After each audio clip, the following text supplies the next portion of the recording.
بسم الله الرحمن الرحيم أن الحمد لله نحمده ونستعينه ونستغفره ونعوذ بالله من شرور أنفسنا ومن سيئات أعمالنا من يهده الله فلا مضل له ومن يضلل فلا هادي له وأشهد أن لا إله إلا الله وحده لا شريك له وأشهد أن محمدا عبده ورسوله صلوات الله والسلام عليه تسليما كثيرا أما بعد فإن خير الكلام كلام الله وخير الهدى هدى رسول الله صلوات الله والسلام عليه وشر الأمور محدثاتها وكل محدثة بدعة وكل بدعة ضلالة وكل ضلالة في النار. Concerning this issue of where Allah is, then no doubt it is an important aspect of the identity of the Muslim because it's something that's connected to the belief in Islam. Everything that's connected to a person's aqidah, it is of the utmost importance. It's imperative. So before even beginning, anytime you see or you come to hear of a masjid or group or an individual focusing upon everything except the aqidah, and the aqidah is compromised, either what's being said, what's being believed, or it's just not being spoken about and addressed, then you should know that that person, that group, that masjid, they're not on the most important sunnah of the Nabi sallallahu alayhi wa ala alihi wa sallam.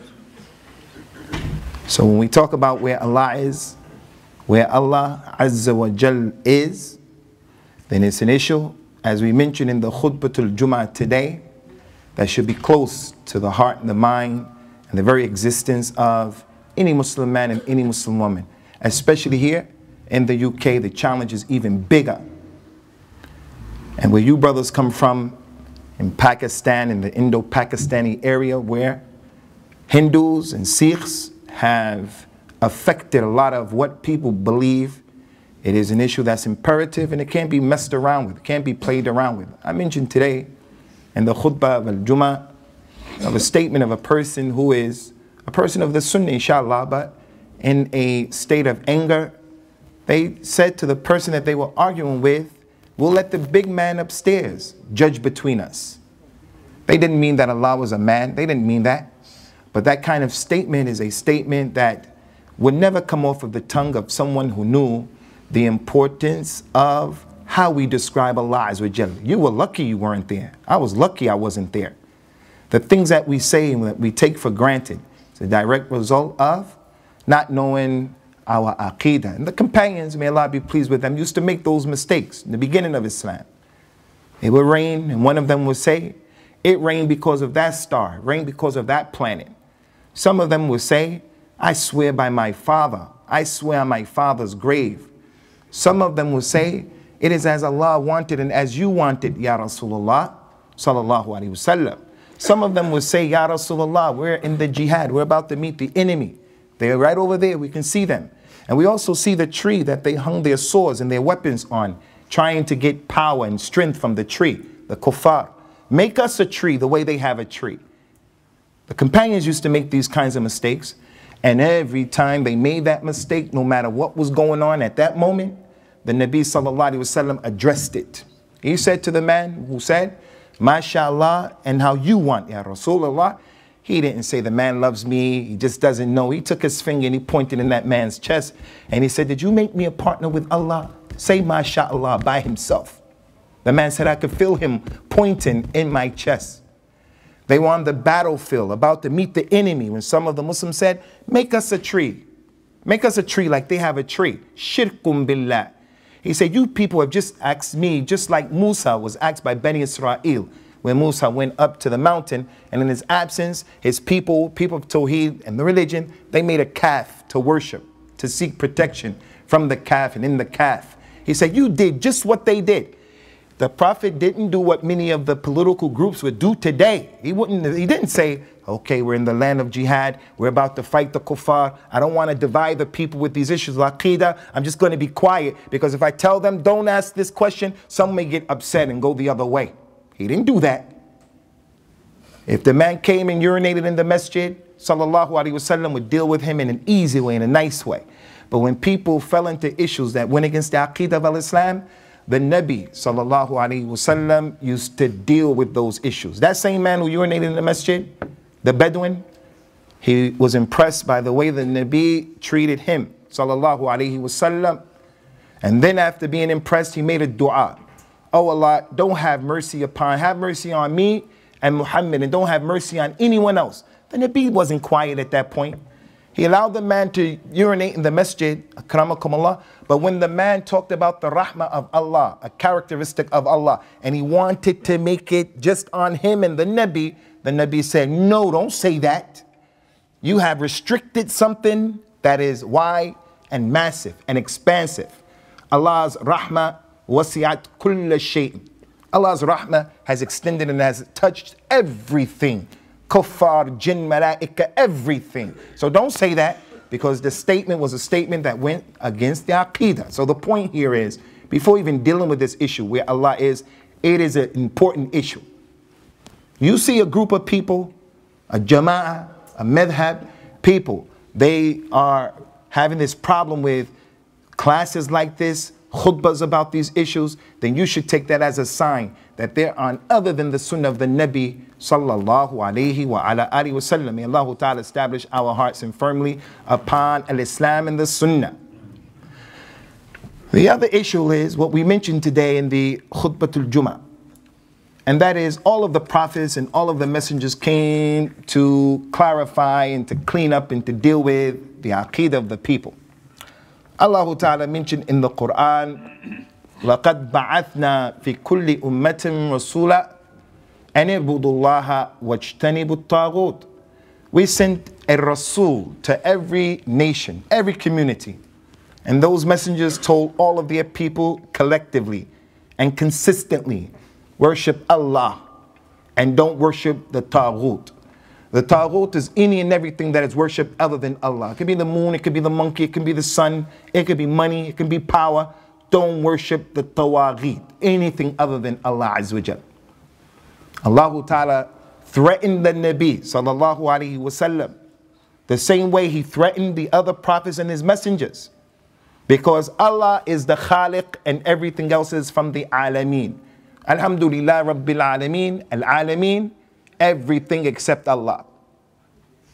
Everything except Allah. Allah is Al-Khaliq and everything else is the Alameen. His Arsh, the Malaika, the Jinn. Allah Ta'ala is not sharing in his Ubudiyah or his Uluhiyah, anything with his creation. So he threatened the Nabi sallallahu alaihi wasallam and all of the prophets and all of the messengers that he sent.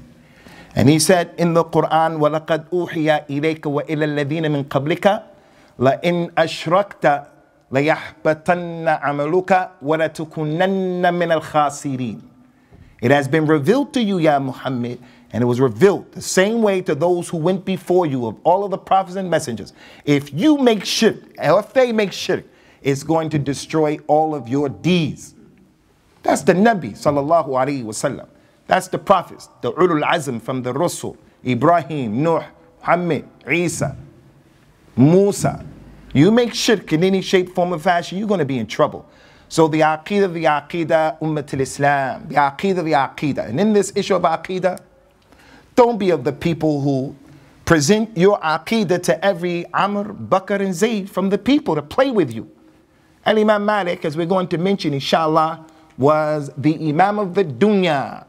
And Imam Malik had the ability to debate with anyone. I don't know if you guys, since I've been here, I've not seen a pretzel, a New York pretzel. You know the pretzel. We put mustard on the pretzel. And Imam Malik can take anybody and twist them up like a pretzel with his knowledge of the Quran and his knowledge of the Sunnah. But the people who were lesser than him in academic prowess and in knowledge used to come and say, debate us. I want to know about Allah's istiwa, Allah being over his throne. I want to debate you. Just one ayat. And Imam Malik will put his fingers in his ears and say, I won't debate you in half of an ayat. I know my religion. I know those 7 ayat that Allah Ta'ala mentioned in which he's establishing Ar-Rahman al-Arsh istawa. Ar-Rahman is over his throne. I know the tafsir of Abdullah ibn Abbas concerning that ayat. I'm not in need of what you have to say. Sahih al-Bukhari and the tafsir of al-Imam Ibn Jarir al-Tabari. Abdullah ibn Abbas said, istiwa, it means ala alayhi wartafa'a. It means that Allah rose above and elevated. I don't need you to come and debate with me and discuss with you and feel some goodness about myself and who won and who didn't win and whose group had the intisar. I don't care about that. Then he asked the other man who came, Imam Malik, who wanted to debate him. And Imam Malik said, okay, if I debate you and you defeat me and I follow you after you convince me, and then the third man came and he debated us, what should we do? He said we should follow him. And then if another man came and defeated all three of us, what should we do? He said all three of us should follow him. And Imam Malik said, hey, I'm not like that. That's not my religion. Every time someone comes with the ability to out-debate me, I'm going to change and follow him and follow him and follow the next one and the next one and the next one. So from the asul of the way of Ahl Sunnah, Ahlul Hadith, the companions of the Prophet sallallahu alaihi wasallam, don't take your religion, your aqidah, don't get into being the people who want to just debate for the sake of debating. Every dalil that the Nabi would have brought some of those people of Quraysh, sallallahu alaihi wasallam, they wouldn't have believed in him, even if Allah would have come down from the sky. Bani Israel, if a fire came down from the sky, if a book was revealed, if the sky started sending down treasures, if Allah came from the sky, they're not going to believe. فَذَكِّرْ إِن نَفَعَتِ الذِّكْرِ. Remind them if the remembrance benefits. As for debating for the sake of debating, don't be like that. Don't be like that in your religion. This is the way of the people who are astray. So concerning where Allah is, this issue has been dealt with extensively in the book of Allah Azza wa Jalla, as we mentioned some of the proofs earlier today in the khutbah of Al-Jum'ah, the blessed khutbah of Al-Jum'ah, those ayats. إِلَيْهِ يَسْعَدُ الْكَلِمُ الطَّيِّبُ وَالْعَمَلُ الصَّالِحِ يَرْفَعُهُ. To Allah goes up, arises the good words and the good deeds, He raises them up to Him. We hope and we pray Yawmul Qiyamah with our deficiencies and our mistakes, that Allah Azza wa Jal puts that in our mizan of hasanat. That from the good words is to tell this community without fear and without hesitation. Like it who wants to like it, hate it whoever wants to hate it. Your Lord, your Khaliq, your Ilah, your Rabb, He is above the 7 heavens as He has described in all of those ayat. أَأَمَنْتُم مَّن فِي السَّمَاءِ إِن يَخْسِفُ بِكُمُ الْأَرْضِ. That's one of the ayats that we didn't describe, that we didn't bring. One of the dalils and one of the ways that established in the Quran, they established that Allah is over the throne, are many of those ayats that say that Allah is fis sama, like the one we just mentioned in Surah Al-Mulk. Do you people of Quraysh and other than Quraysh, are you satisfied? Are you safe and secure that the one who is fis sama, the one who is over the heavens, do you think that He won't cause the earth to open up and to swallow you? Are you safe and secure? There are many ayat of the Quran that describe Allah as being fis sama, and the meaning of fis sama here is over the heavens. Every dalil from the Quran that we mentioned today, people who have innovations in their minds, people who are following the Mu'tazila, these people of the Asha'ira, they're going to give you something to say about all of those ayat, all of the ahadith. They're going to make up things about poetry that has no place in the poetry of the Arabs, in the language of the Arabs. They're going to do everything just to prove their point. And all we do is bring the simple formula, Ya Abdullah. Did the companions understand that? Did the companions say that? Can you bring one instance in which the companions of the Nabi sallallahu alaihi wasallam gave that tafsir and that ta'wil and that tahrif and that understanding? Because if you could, we can start to discuss. But you just pushing back everything that Allah Azza wa Jalla said, you're on the way of Iblis. You're on the way of Ahlul Kitab. You're on the way of those people who Allah Ta'ala has threatened in the book of Allah and the Sunnah. لا تقدموا بين يدي الله ورسوله. Don't put yourselves before Allah and His Messenger.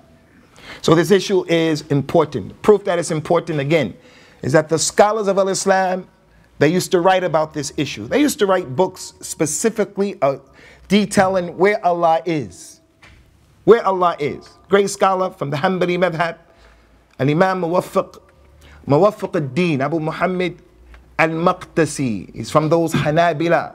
Tremendous scholar.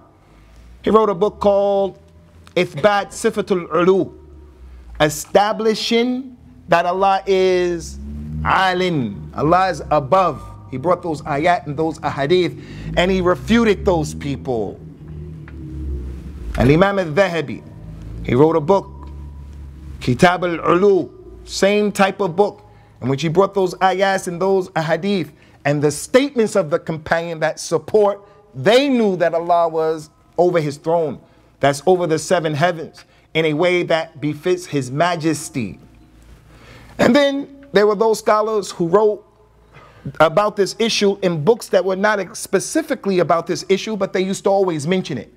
In the books of Al-Aqidah, Sarih al-Sunnah, Al-Imam al-Tabari, Sharh al-Sunnah, Al-Imam al-Barbahari, Al-Lalakali, all of those scholars, Ibn al-Khuzaymah, Kitab al-Tawheed, went extensively to refute these people.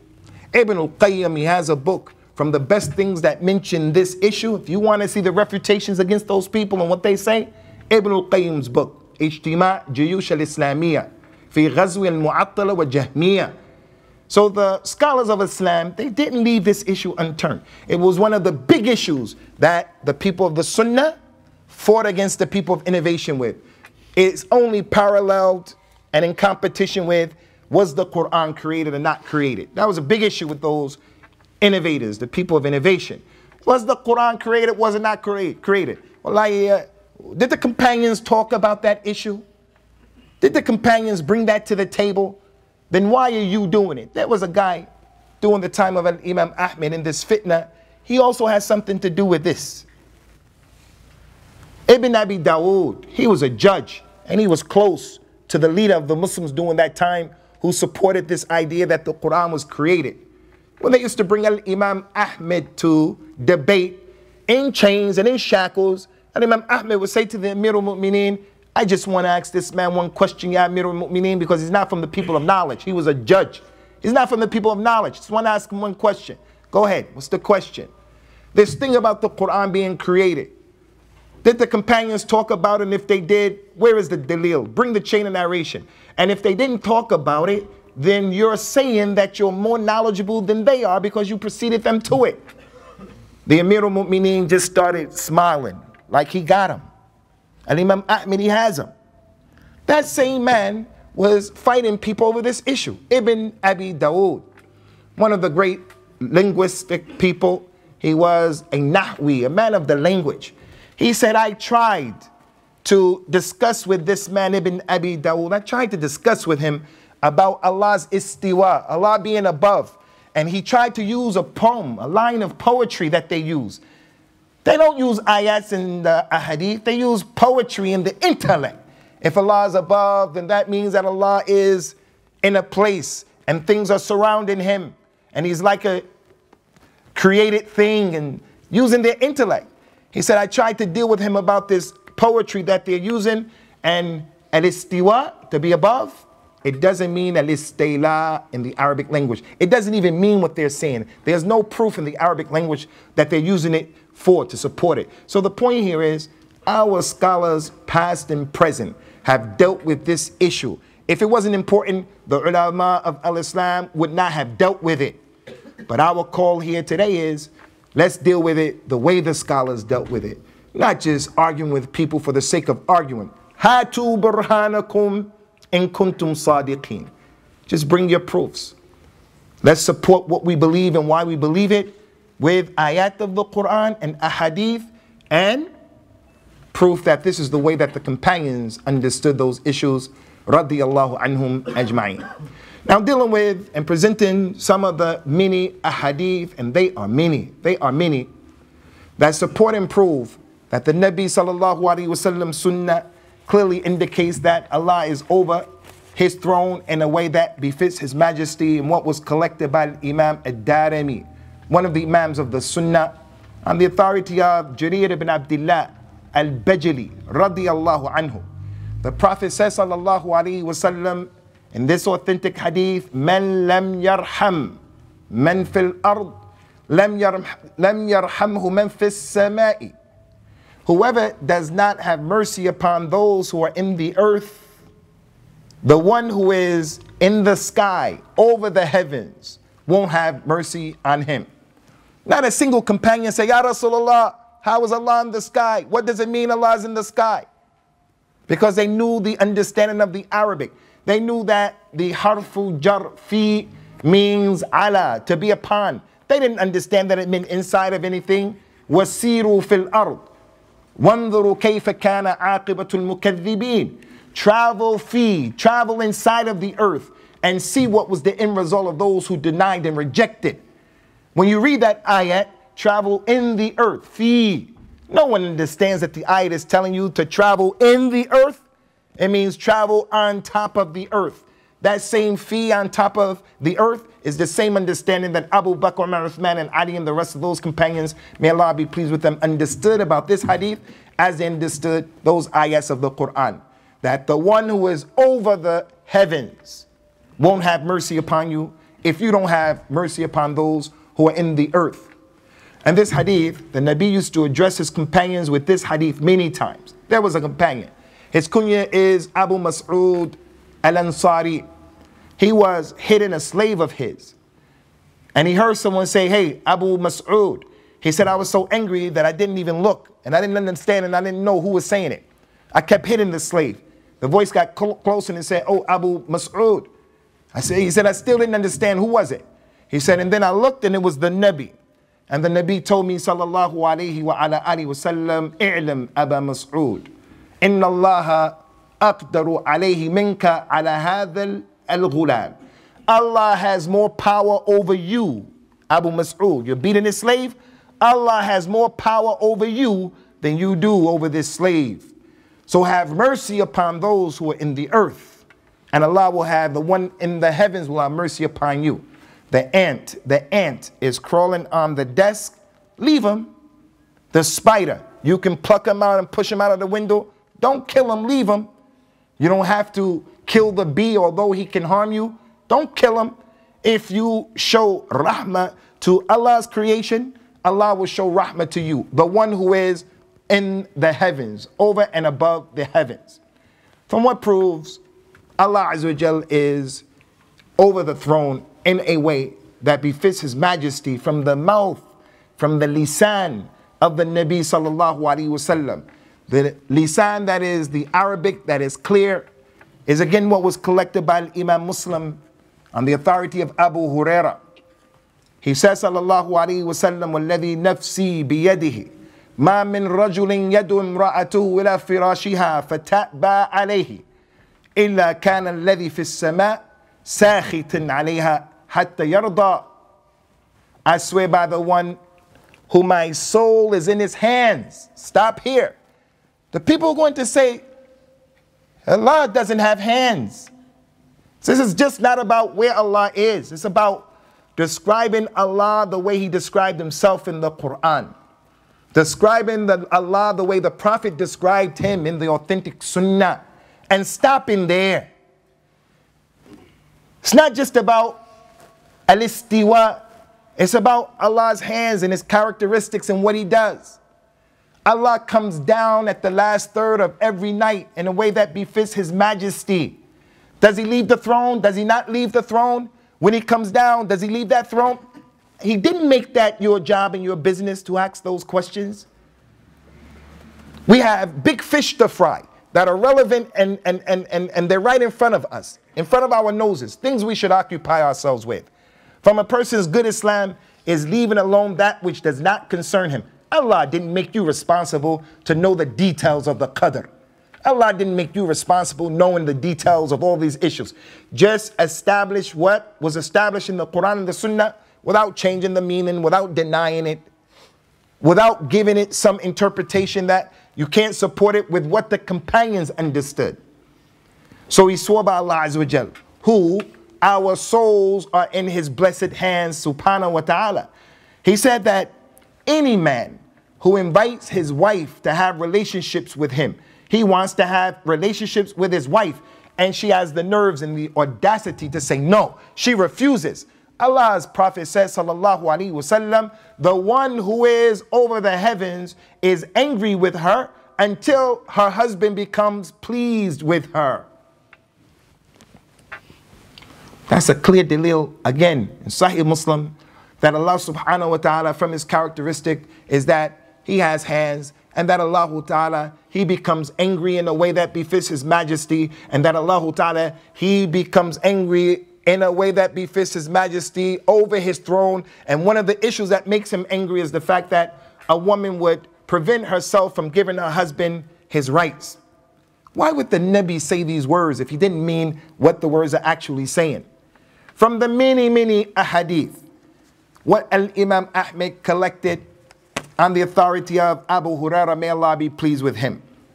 The Prophet said, if a person dies, sallallahu alaihi wasallam, the malaika come to him after he dies. If he was a religious and a righteous man, a rajul salih, if he was religious, the angels will say, ukhruji ayyatuha ar-ruh at-tayyiba. O spirit of this good man, you good spirit, come out of his body. And he'll come out in a good way.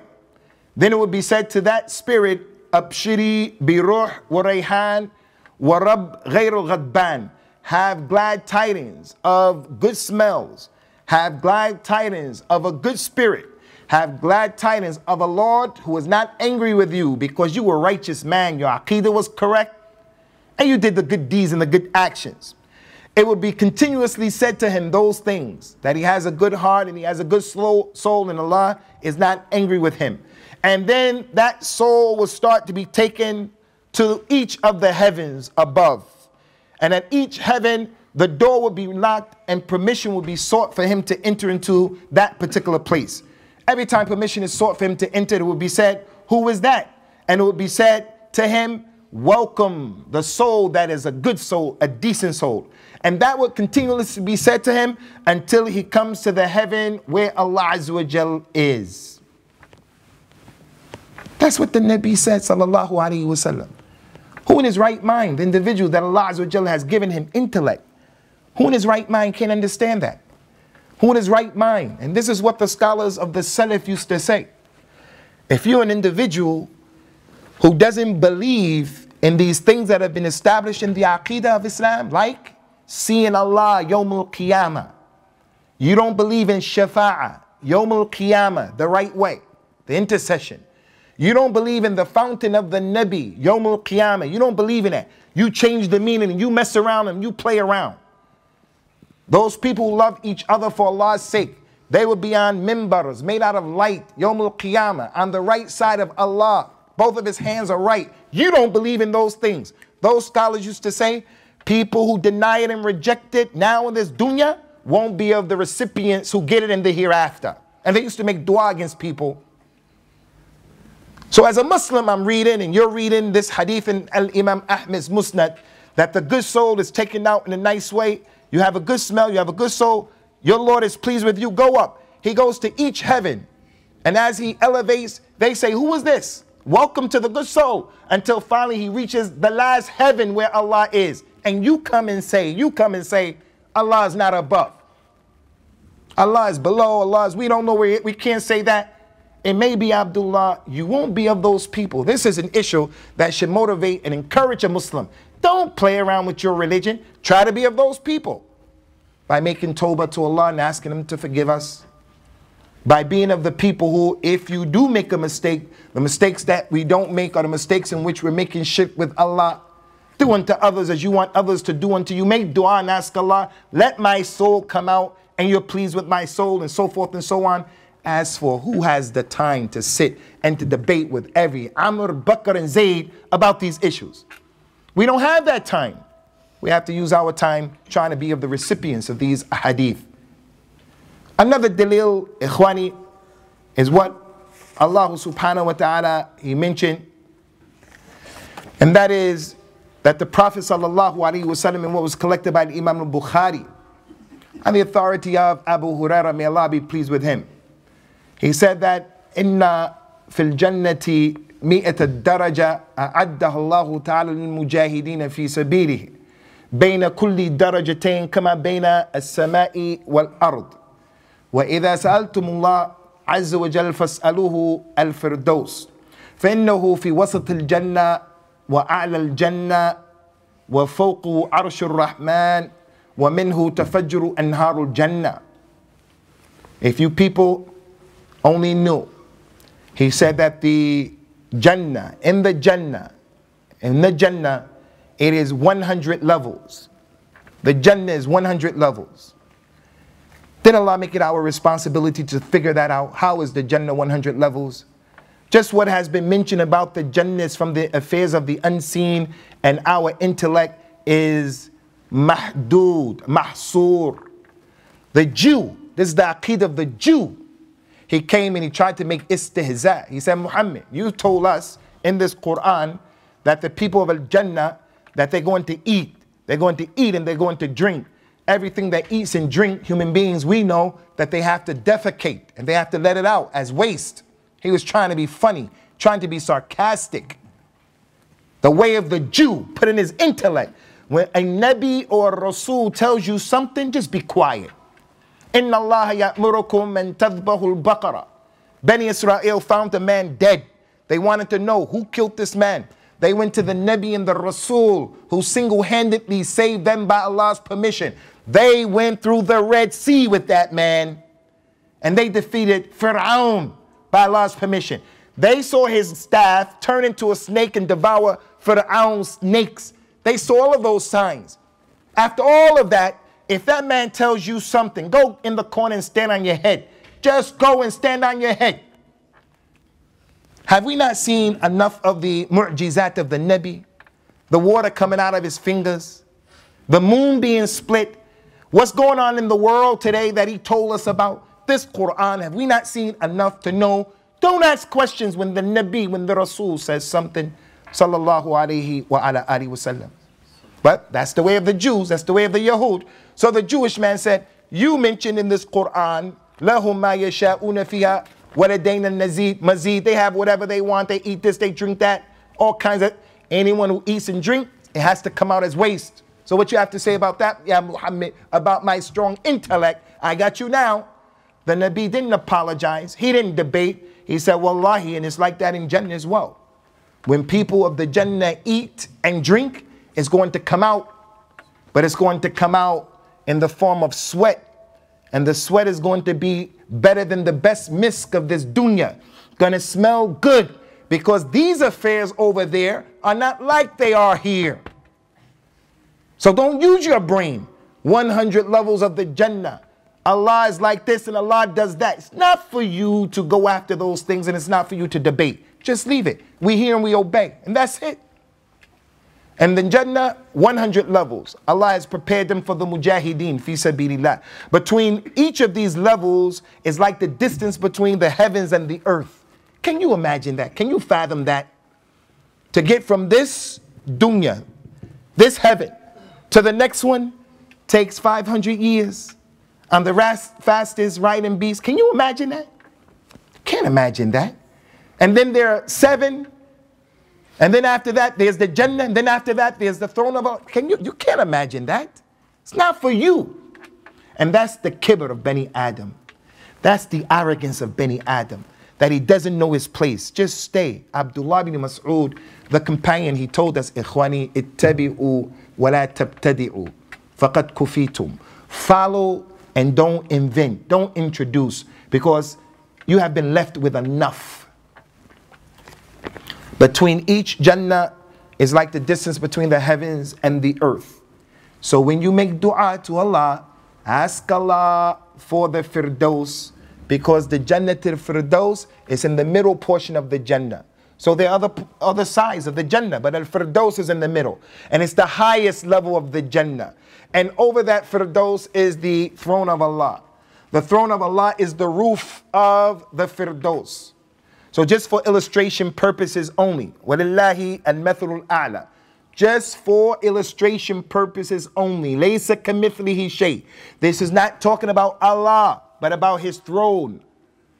Below are 7 heavens. And then there's the Jannah and different levels. And there's the Firdaus, which is in the middle and the highest portion of Al-Jannah. And then over that Firdaus is Allah's throne, and it represents the roof of the Firdaus. And over that throne, which is the biggest thing in the creation, is Allah in a way that befits his majesty. Ar-Rahman al-Arsh istawa. Allahu alladhi khalaqa as-samawati wal-ard wa ma baynahuma fi 6 ayamin thumma istawa ala al-arsh. Ma lakum min dunihi min waliyyin wala shafi'. Afala tatadhakkarun. He went over his throne in a way that befits his majesty, and he's there in a way that only he knows the reality of it. What your job and my job is just to believe in it, just to accept it and to embrace it. From the many adillah, ikhwani, and then we come to the next point, inshallah ta'ala, is concerning this Asiya, the wife of Fir'aun in the Quran, Surah At-Tahrim. She made dua to Allah ta'ala, Rabbi ibni li indaka baytan fil jannah. Allah is over the throne. Asiya made dua, oh Allah, my Lord, build for me a house close to you, indaka fil jannah. Build for me a house close to you in Jannah. She said, the Jannah is above. And the lady said, build for me a house close to you in the Jannah. But it's not strange. If her husband, Fir'aun, la'natullah alayhi, if he knew that Allah Ta'ala was above based upon the dawah of Musa to him, because he disbelieved and he rejected that dawah, it's not strange that the believing woman who was his companion wouldn't know that. Allah Ta'ala is above the 7 heavens. As it relates to, like we mentioned today, these ahadith, they mentioned that the Nabi said that Allah was above the throne using the harfu jar fi, which means above here. It doesn't mean in, just as it doesn't mean travel inside of the earth. There are also a number of ahadith like the ayat that speak about elevating, things that are elevated. They're just too many. That gives the Muslim who has a aqidah that's salima and his intellect is salim, the su'ud of the actions and the deeds of the people. Al-Imam al-Hakim in his book Al-Mustadrak on the authority of Ibn Umar radiyallahu anhu, he said that the Prophet told us sallallahu alayhi wa sallam, ittaqu da'wat al-madhlum fa innaha tas'adu ila Allahi ka'annaha shiraratun. Beware and be afraid of the da'wah, the dua of a person that's oppressed, because it raises up and it elevates to Allah the same way that a spark goes up to Allah, the same way that a spark rises up. So if you can imagine this and you look at it through the prism of the eye of the Arabs who used to have their fires in the desert, and you see the smoke and the sparks coming off of the fire or off the wood, you see those sparks rising up, the shirara. The Nabi said, don't oppress people. And one hadith said that the dawah of the madhlum is accepted even if he's a fasiq or a kafir, even if he's a bad person or a disbeliever. There's no hijab between Allah and an oppressed individual. So beware of the dawah and the dua of a person who's oppressed, because that dua goes up to Allah just as the sparks rise up. Too many statements. The eloquence of the Nabi leaves these people speechless, as Ibrahim made that particular king during that time who said that he was the Lord, the Most High. He left him speechless. Allah, He causes the sun to rise from the east and set in the west. You do the other. فَبُهِتَ الَّذِي كَفَرَ. He was speechless, couldn't say anything.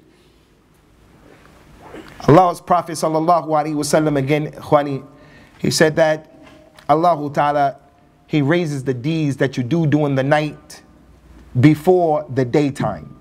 And the deeds that you do during the daytime, He raises them to Him before the nighttime. So we're in the beginning of the night after praying Salat al-Maghrib. There are different deeds that we're going to do tonight.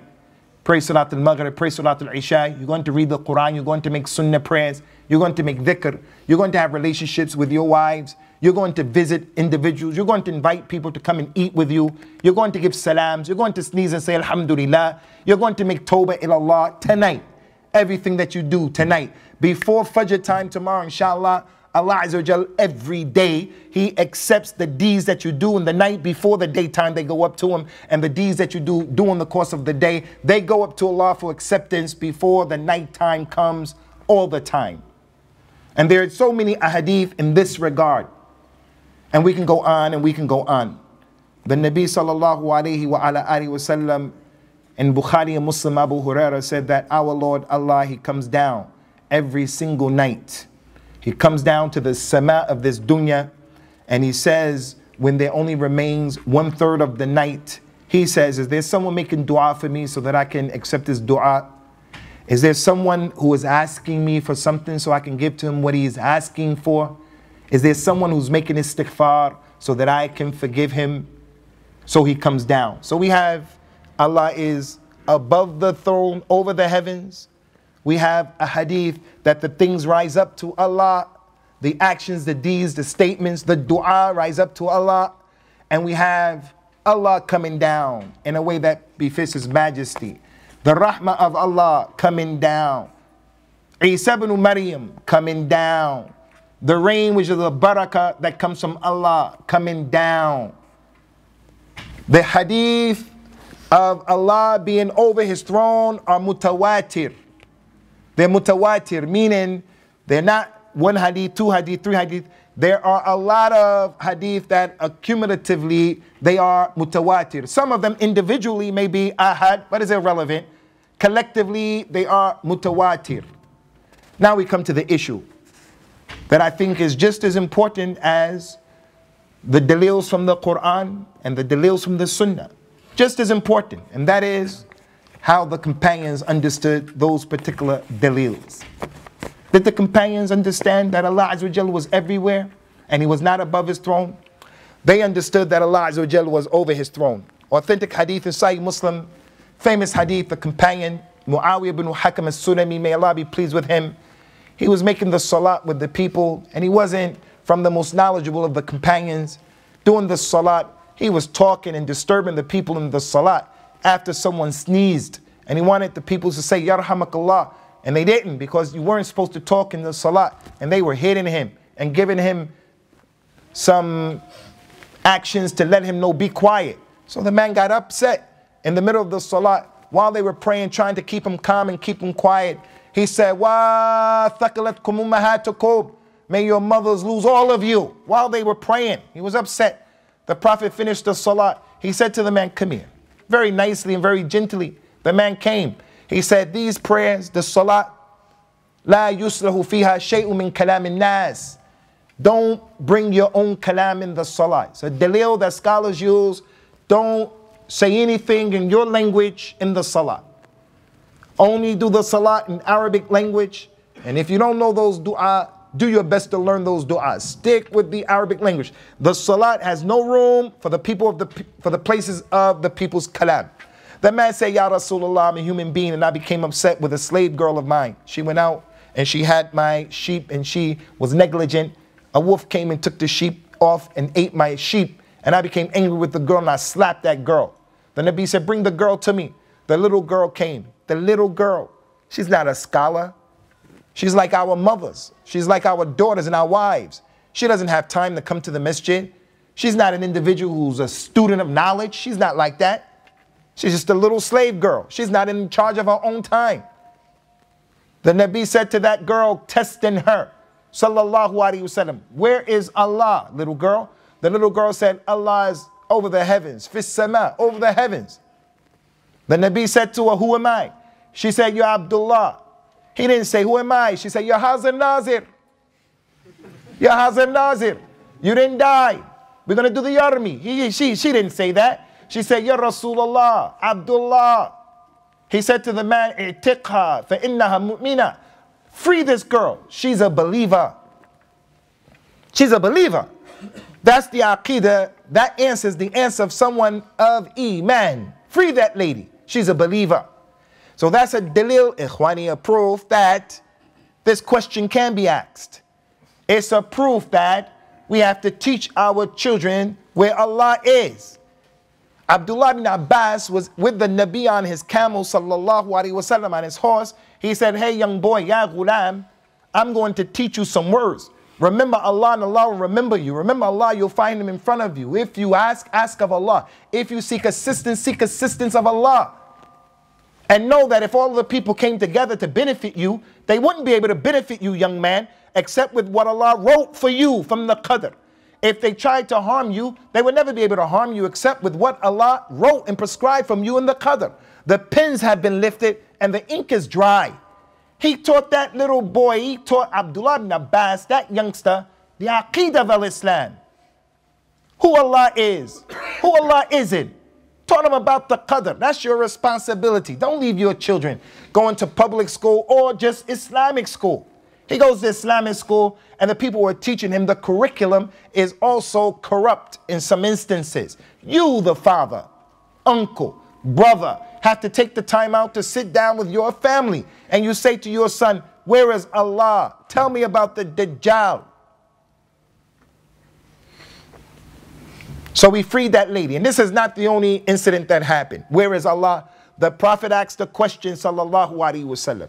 And also the companion Abdullah ibn Umar. I told you earlier in the talk, Ikhwani, that the scholars of Islam wrote books about Allah is above his throne. And Imam At-Thahahbi was one of those individuals. He brought an authentic narration. The narration is Hasan. It is authentic. It's acceptable.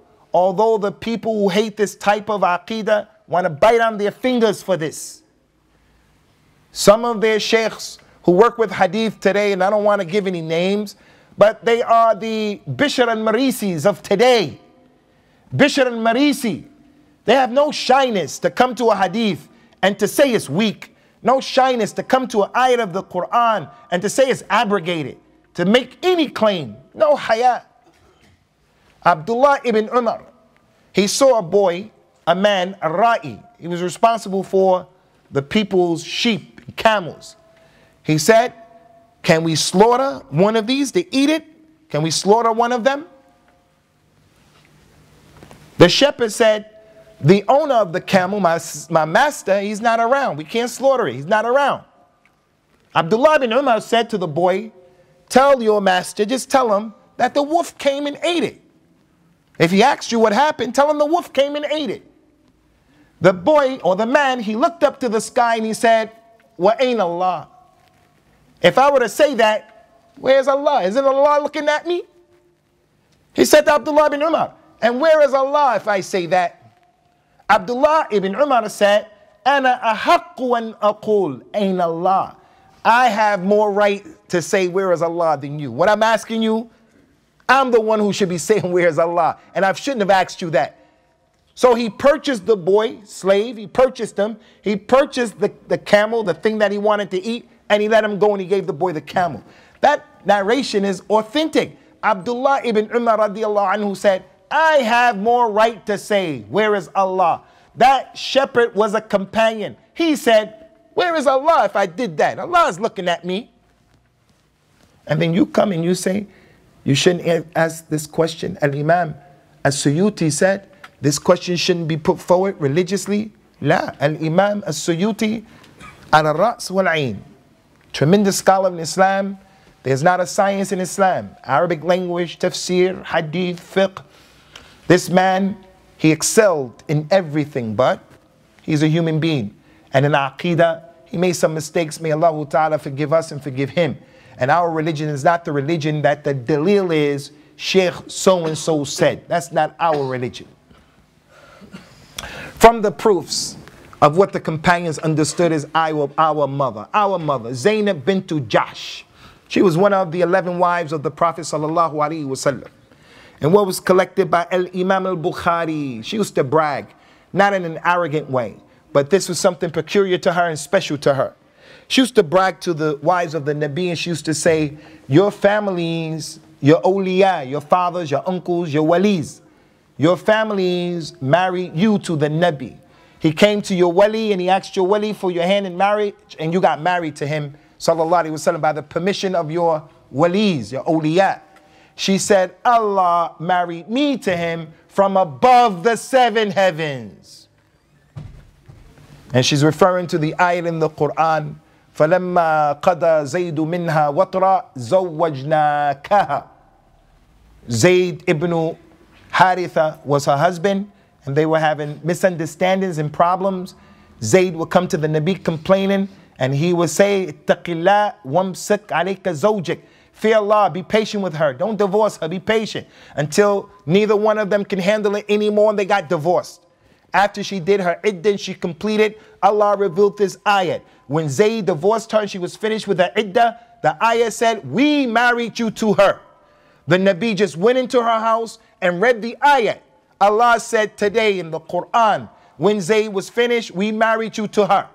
There were no witnesses, there was no wali. When the lady, our mother, radiallahu anha, when she heard that ayat, she didn't say, Ya Rasulullah, are you sure? Where are the witnesses? Ya Rasulullah. She didn't say that. She believed in the Quran. When the Quran said, we married you to her, she knew, I'm married at this point. So why would this companion, this lady, why would she say, Allah married me to him from above the 7 heavens? Because of those ayats of the Quran and those many ahadith that establish Allah Azza wa Jal is above. That's an understanding of the companions, and that's the point. Imam Ahmed has a book called Fadail as-Sahaba. Our Sheikh Usamah, Abu Usamah, Wasiullah Abbas, who, unlike many scholars, came to this area and he sat with the different parties and factions in Birmingham, a bona fide scholar of Ahlul Hadith. He has the biggest sitting and assembly in Mecca. People who speak Urdu, they sit in his class, and it's the biggest sitting on a weekly basis than any other scholar in Mecca. During the Hajj time or other than the Hajj time, some of the other ulama, the major scholars, come and they sit there and they get more people, but on a consistent basis, a daily basis, as Sheikh Wasiullah Abbas, may Allah give him shifa, has the biggest majlis. While he's sitting at the Kaaba, he's teaching the people from Indo-Pakistan at-Tawheed in a nice way, in an easy way. He knows that in the audience are Brahwis and Deobandis and Maturidis and people who don't pray and people who have hocus pocus and people, and he's talking nice. And if you went there and you walked up to him after the class, you Abdullah, and you said, I came from Birmingham, Sheikh, can I come to your house? He'll say, welcome, and he won't turn you away. He did a book. He took care of Al-Imam Ahmed's book, Fadail as-Sahaba, the virtues of the Sahaba. That's a book by Al-Imam Ahmed. Tells us about the virtues of the Sahaba. Abu Bakr radiallahu ta'ala anhu, when Aisha was about to die, our mother Aisha, she was about to die. This hadith is in Fadail as-Sahaba. Abdullah ibn Abbas came to see Aisha before she died. He said, Ya al-Mu'mineen, Aisha, you were the most beloved wife of the Nabi sallallahu alaihi wasallam. And as you know, he only loved what was pure. The fact that he loved you shows you're pure. You were the most beloved wife out of all of them. And you know that he only loved what is pure. And I tell you, Allah has revealed your innocence from above the 7 heavens. And Jibril has brought that ayat about you. And this ayat about your innocence will be read in every masjid during the day and the night by Allah. Go and meet your Lord. So the point here is Abdullah ibn Abbas, the companion of the Nabi sallallahu alaihi wasallam, the tarjuman of the Quran and his cousin, he said, Allah sent down your bara'ah from the sky.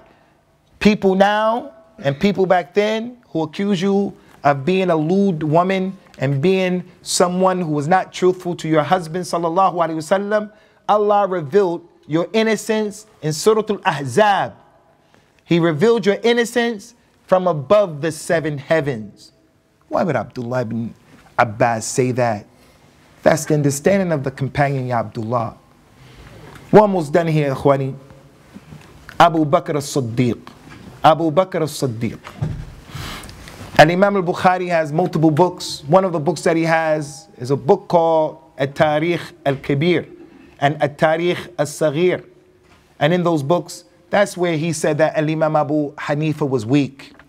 I'm only mentioning that because I had heard someone say, where did Al-Bukhari say that? This was never mentioned inside Al-Bukhari. Al-Imam al-Bukhari has different books. He has a book in which he defended the Aqidah of al-Islam, and he wanted to show against what the Jabariya say about the creation of the deeds of the people. Al-Imam al-Bukhari has a book about Raf'ul Yadayn. And Imam al-Bukhari has books in which he talks about narrators. He's good, he's bad, he's forgetful, he's this, he's that, he's that. In the book, Kitab al-Tarikh, Tarikh al-Kabir, and Imam al-Bukhari brought this narration, and it also finds part of this hadith in his Sahih as well. The famous incident when the Prophet died, sallallahu alaihi wasallam. That story is inside al-Bukhari. But this narration I'm about to share with you right now is not inside al-Bukhari, but it's in another book that Bukhari wrote that doesn't reach the level of the hadith of his condition. His book, Sahih al-Bukhari, has high conditions. Doesn't mean every hadith that's authentic is in that book. He just has a high condition. He has other books that bring authentic hadith, but they don't reach that condition in Sahih al-Bukhari. This is one of those hadith about the death of the Nabi that everyone knows about, sallallahu alaihi wasallam. Now what do you think? This hadith that we all know about. You already know what I'm about to mention. What Abu Bakr said when the Nabi died, sallallahu alaihi wasallam. And our relatives come and they insist, no, he never died. He never died. And that's just Bani Adam. He just is an argumentative creature. He wants to argue, and that's it. When the Prophet died, sallallahu alaihi wasallam, and Abu Bakr saw him, and he saw that he was dead, and he went out into the masjid, and he saw Umar radiallahu anhu threatening the people. He told him to sit down. He wouldn't sit down. He left him. He went and he stepped down the second step of the minbar. He faced the people and he said to the people, whoever worship Muhammad, then verily Muhammad has died. He's dead. Sallallahu alaihi wasallam. And whoever worship Allah, then verily Allah is in the heavens and he doesn't die. من كان يعبد محمدا فإن محمدا قد مات ومن كان يعبد الله فإن الله في السماء لا يموت. Allah is over the heavens and he doesn't die. He's living. He is al-Hayy. Abu Bakr radiallahu anhu, like Abdullah ibn Abbas, like Ibn Umar, like the rest of those people, why would he say that if Allah subhanahu wa ta'ala was not over the heavens? Now you, don't bring interpretations for these issues. Don't push these things away. Just bring us an ayat and explain to us Abu Bakr understood the ayat the way you're saying it. Umar understood the hadith the way you're saying it. All they have is explaining things away, introducing linguistic issues. That's all they have. They don't have any examples to show that the companion said this about this ayat or this about that particular hadith that will help you to understand that Allah Azza wa Jal wasn't the way that we've been mentioning. Lastly, ikhwani, Aisha radiallahu anha, and what was collected by Imam Ad-Darimi in his Sunan, Aisha said, Allah subhanahu wa ta'ala, when Uthman was killed, Aisha said, verily Allah knows, and he is above the seven heavens on his throne, over his throne. Allah knows that I didn't like for Uthman to be murdered. Allah knows that I'm not happy with Uthman being murdered. And Allah knows that from above the seven heavens over his throne. Umar radiallahu anhu, in Al-Imam At-Thahahbi's book, Kitab Alum, he said to the kings of the dunya, woe, woe, woe, waylun, waylun, lidayan al-ard. Woe unto the kings of the earth. Woe unto them. Be afraid of the king of the heavens on the day that you meet him, meaning Yawmul Qiyamah. So these issues of where Allah is an issue that's not that complicated. I'll tell you this just as a personal experience. When I went to Medina and we started to deal in my first year with Kitab al-Iman by Sheikh al-Islam Ibn Taymiyyah, and our teacher was Sheikh Abdul Razak, the son of Sheikh Abdul Muhsin al-Abbad. And they used to talk about al-Iman, and what the Murji'ah believed, and what these people believed, and what those people believed, and what they believed, and what they believed. I was sitting there as a new student who had been in Medina for 2 years at that point, and I was saying to myself inside of my head, I don't believe this. I don't believe that these people were saying all of this kalam about al-Iman. Al-Iman is just you saying, I believe in Allah and you don't have to do anything. I actually thought at that time, in the beginning of studying, I thought, it's the American arrogance, growing up in the West in America, it's that arrogance. I actually thought that the Saudi Arabian Arabs were just making up all of this kalam to extend the curriculum. Because it didn't make sense that believe in Allah and do the works and that's it. All of these people, he said that Murji'ah, they said that, the Khawarij, they said that, the Mu'tazila said that. These ones, I was sitting there and I was saying, man, I don't believe this. I think the Saudi Arabians, they just put this stuff in the curriculum. I don't believe this. Because the fitrah of a person, this kid as he grows up, he doesn't entertain all of that kalam, rhetoric. Who has the time to sit with people and all of that? You may have an individual who's twisted, he just doesn't know. Gave a lecture last Monday in King's College in London, one of the prestigious universities in this country. Institution of higher learning, many of the people are in the medical field. After the lecture, one of the intelligent brothers came and he said to me, why do we describe Allah as He in the Quran? Why is He described as He in the Quran? What can I say to something like that? What can I say? What can you say? He doesn't mean anything bad. He's just growing and developing. He never learned the religion. He never was a student of knowledge. So I asked him, what do you want? Allah to be described as she? He said, no, but why does He have to be He? I said, look, brother, I'm not getting into that discussion with you because you don't want it to be she. You just want to know why it's he. What kind of discussion is that? And that's what rhetoric does to its ashab. It makes you twisted and confused. Whereas the fitrah, it's like drinking the water. Take what the companions took and that's it. So lastly, Al-Imam Malik, rahimahullahu ta'ala, wa radiyallahu anhu, wa radiyallahu anna. Al-Imam Malik, he said, Allah's rising, His istiwa is known in the Arabic language. Al-istiwa means to elevate. It means to go up. How He went up and how He's there is unknown. We don't know that. And to believe in it is wajib because it's mentioned in the Quran and the Sunnah. And to ask about it is an innovation. And then he told the people, get this man out of the assembly. He's from the people of innovation. That thing that he's talking about is a disease. Don't let it be exposed to other people. Get him out of here.